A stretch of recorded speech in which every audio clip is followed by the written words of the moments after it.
Hitler had his own SA chief, Ernst Röhm, killed because he was gay, and he was executed in 1934. And yet the second most powerful man in the Reich appeared in public wearing makeup, jewelry, and red leather boots. His own generals looked away.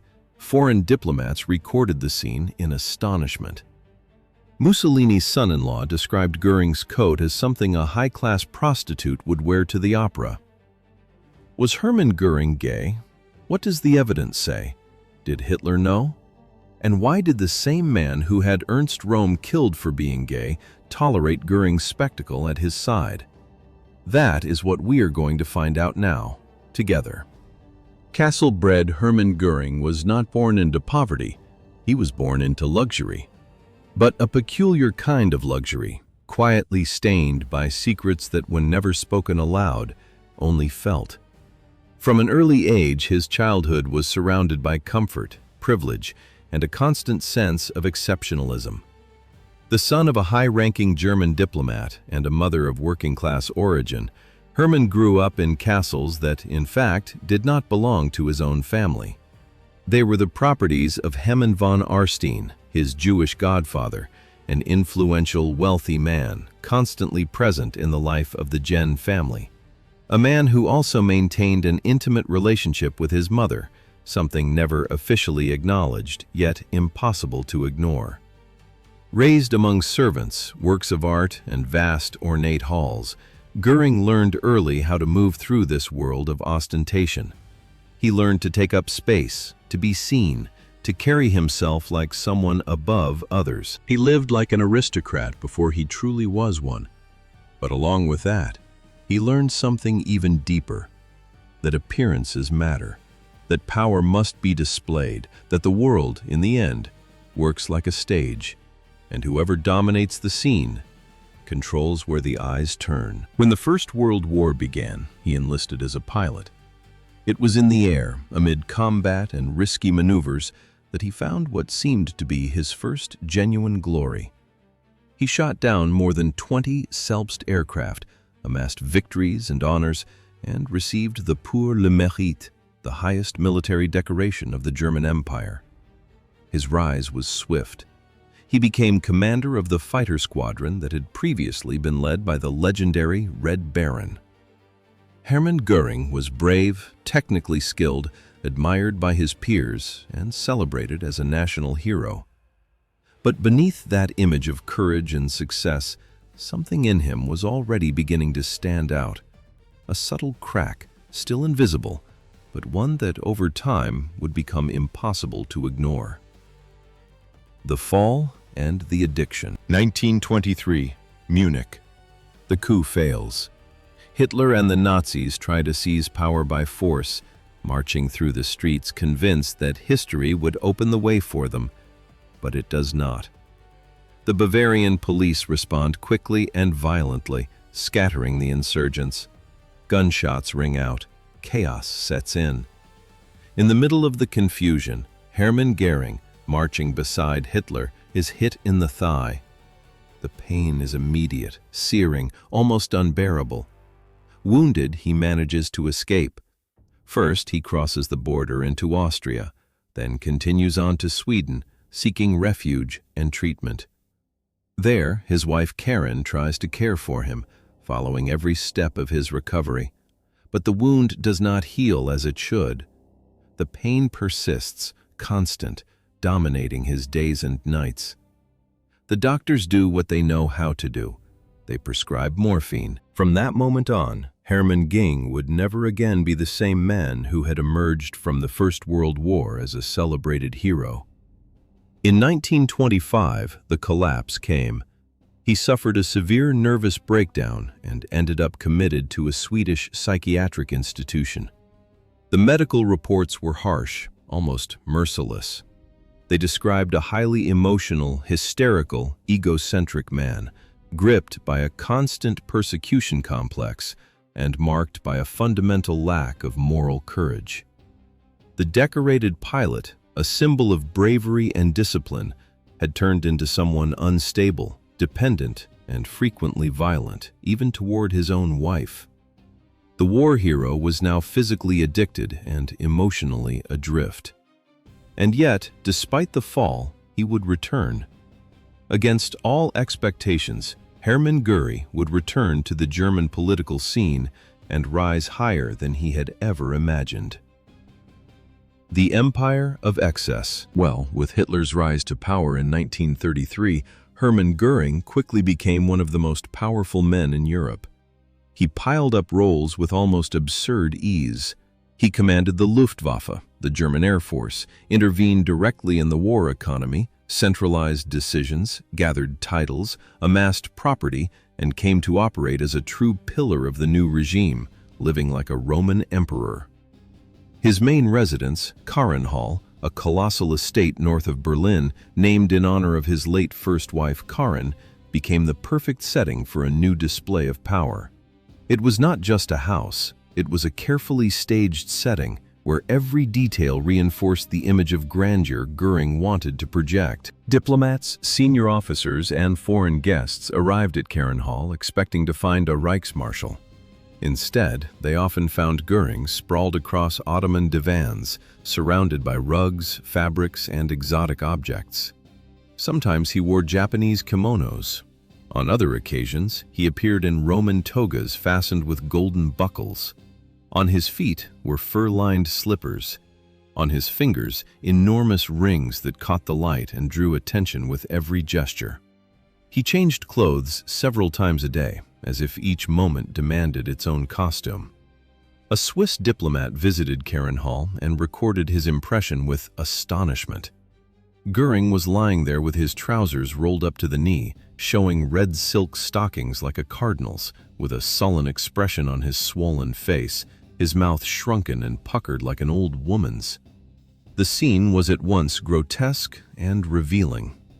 The German diplomat von Hassel also described dinners at which Göring appeared in deliberately theatrical outfits, wearing makeup and covered in jewels, turning official meetings into personal spectacles. Even among the Nazis themselves, away from public view, he earned a nickname that said a great deal about how he was received: the perfumed Nero. So, what do you think of the content? Do you like this kind of video? Then comment, "I want more stories." That encourages us to bring you more historical topics and also helps the video's engagement, all right? Also, don't forget to subscribe and turn on notifications so you'll be notified as soon as we post something new, and leave a like as well so our videos keep being recommended to you. Now let's continue talking about Hermann Göring, the question no one dared ask. The rumors were inevitable. In a regime that brutally persecuted homosexuals, imprisoning them, sending them to concentration camps, marking them with the pink triangle as a sign of dehumanization, the second most powerful man in Germany appeared in public wearing makeup, dressing in an ostentatiously extravagant way, and adopting behaviors that many inside and outside the regime labeled effeminate. The contradiction was impossible to ignore. After all, was Hermann Göring gay? The question circulated in murmurs, whispered in corridors, discussed in hushed tones at diplomatic receptions and official dinners, but no one dared put it openly. No one had the courage to confront him. Göring knew how to be cordial when it was convenient, but he was also brutal when necessary, fully capable of ordering arrests, destruction, and death without hesitation.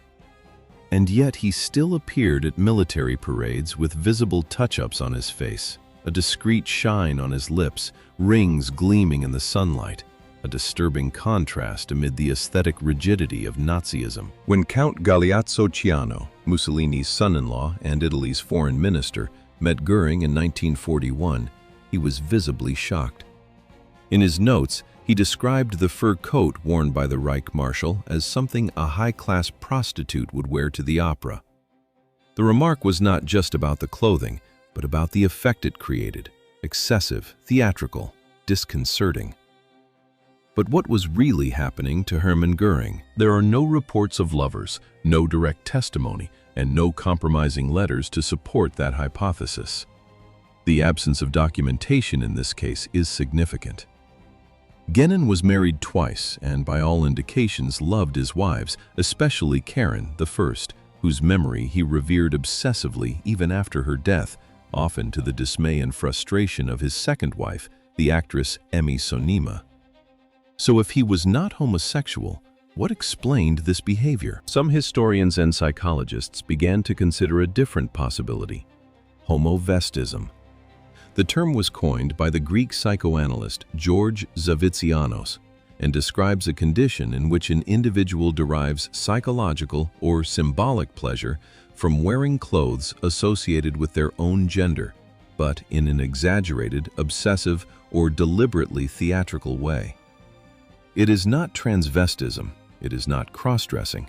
In fact, it is the opposite: an extreme fixation on hyperbolic symbols of masculinity or femininity taken to the limit. As a woman, he dressed like a man pushed to the point of caricature. Uniforms designed exclusively for him, lavish, distorted versions of military decorations. His Grand Cross of the Iron Cross made of platinum. His pilot's badge studded with diamonds. He wore makeup, yes, but he also wore red military boots, kimonos, and togas, garments considered masculine in other cultures, but deeply extravagant in the German context. He wore jewelry to excess. Everything was flamboyant, everything was exaggerated, everything seemed calculated to be seen. He did not want to be someone else. He was not trying to abandon his identity. He wanted to be himself, only enlarged, glorified, turned into a spectacle. A man who was not content merely to exist, but needed to be constantly staged, magnified, and immortalized. The stage and the mask. Hermann Göring was addicted to morphine, corrupt and lazy, especially in the final years of the war. He was brutal to his subordinates, and at the same time had the strange ability to laugh at himself, something extremely rare among Nazi leaders. He cried when he learned he would not receive an Italian decoration he wanted. He grew absurdly fat during the war, while the German people went hungry under strict rationing. He stole works of art on an industrial scale, looting Jewish collections across occupied Europe. And he wore his operatic uniforms, his glittering jewels, his silk kimonos, as if he were forever on a theater stage. Göring lived in a continuous performance, and perhaps that performance was the only thing left of a man who had long since lost control of his own life. The end of the spectacle? Nuremberg. Hermann Göring sits in the dock as the accused. The tailored powder blue uniforms are gone. The diamond rings no longer gleam on his fingers. There is no more makeup, no more jewelry, no more theatrical costumes. All the pageantry that had followed him for decades is behind him. He was visibly thinner. For the first time in many years, he was free of morphine. His gaze is steady, his mind clear, lucid, and, to the surprise of many, still sharp. During the trial, he defends himself with intelligence, sarcasm, and calculated irony. At several moments, he seems to try to command the room with words, as if the court were just another stage. He does not bow, he shows no remorse, and he does not ask for forgiveness. The sentence is inevitable.